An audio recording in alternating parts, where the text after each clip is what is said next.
They often teach this information to their children and pass on the family fortune to the generation that follow in the form of corporation, trust, and partnerships. They personally own little. Nothing is found in their names for tax purpose as well as protections from Robin Hood, who believes in taking from the rich to give to the poor.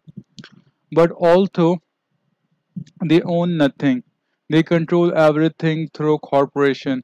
They control the legal entities that own their assets. They have a personal board of directors to help them manage their assets. They take advice and learn. This informal board is comprised of a team of bankers, accountants, attorney and brokers. They spend a small fortune on solid professionals advise not only to increase their wealth but also to protect their wealth from family, friends, lawsuits, and government. Even after they have departed this life, they are still controlling their wealth. These people are often called stewards of money. Even after that, they continue to direct the fate of the money they created. Do you know any level 5 investors?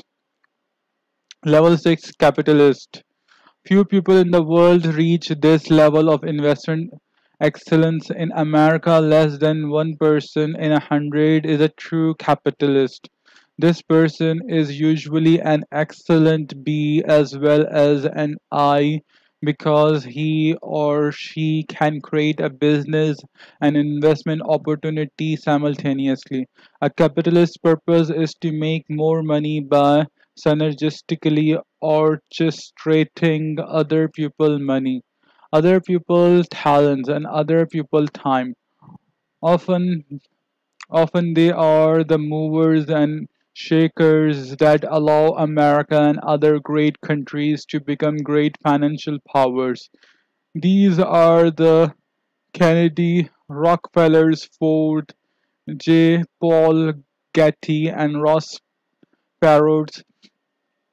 It is the capitalists that provides the money that create the jobs, the businesses, and the goods that make a country prosper. Level 5 investors generally create investment only for their own portfolio using their own money.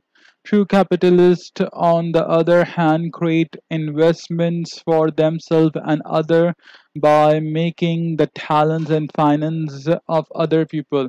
True capitalists create investments and sell them to the market. True capitalists do not need money to make money simply because they know how to use other people's money and other people's time. Level 6 investors create the investment that other people buy. They often make other people rich, create jobs, and make things happen in real good economic times.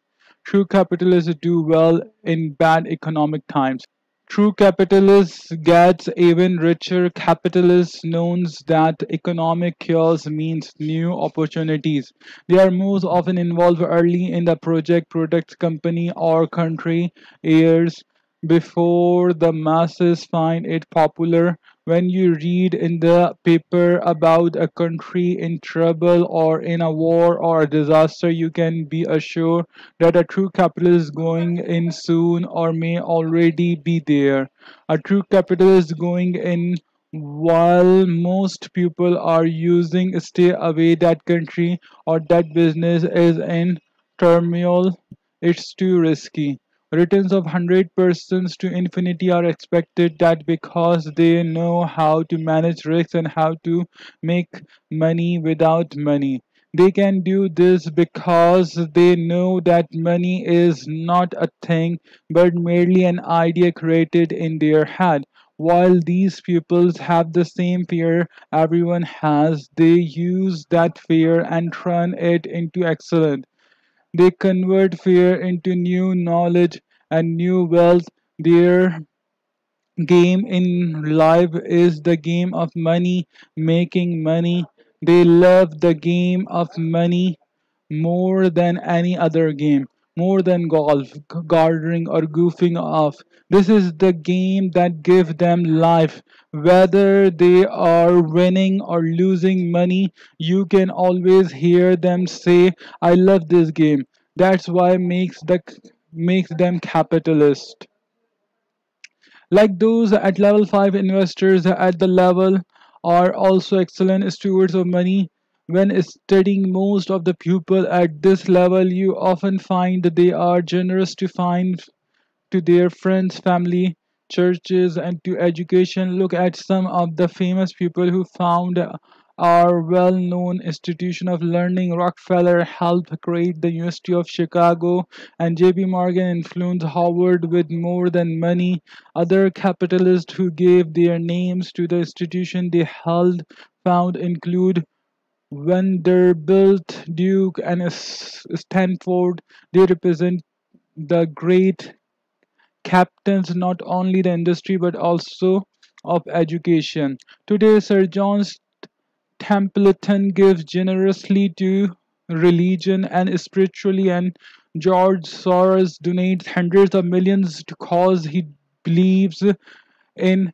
Also, don't forget the Ford Foundation and Gritty Foundation and Tad Turner pledging $1 billion to the United Nations. So, contrary to what many of the intellectual, cynics, and critics in our schools, government, churches, and our media may say, true capitalists have contributed in more ways than just being captains of industry, providing jobs and making a lot of money to create a better world. We need more capitalists, not fear as many cynic, not have you believe.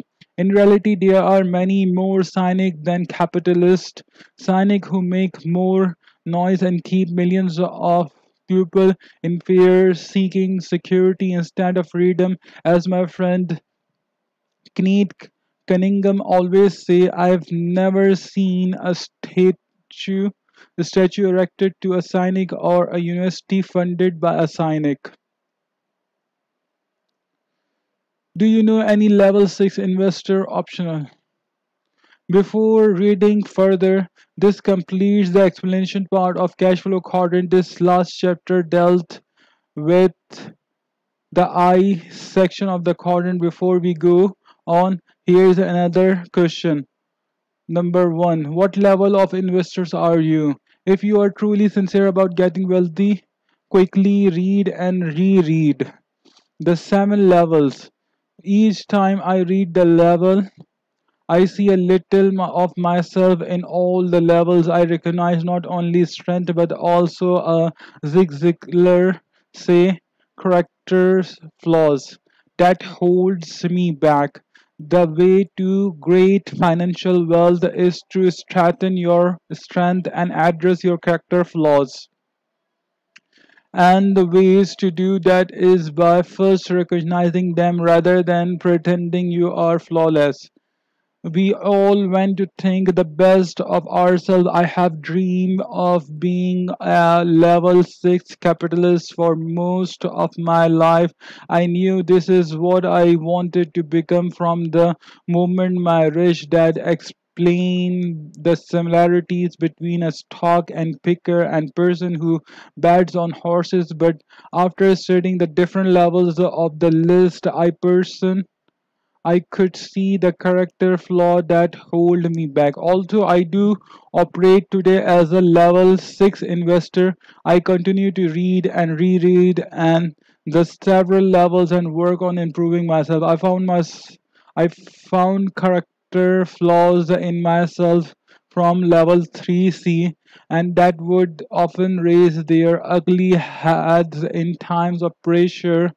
The gambler in me was good, but it was also not good. So, with guidance of my wives and friends and additional schooling, I immediately began addressing my own character flaw and turning them into strength. My effectiveness as a level 6 investor improved immediately. Here's another question for you.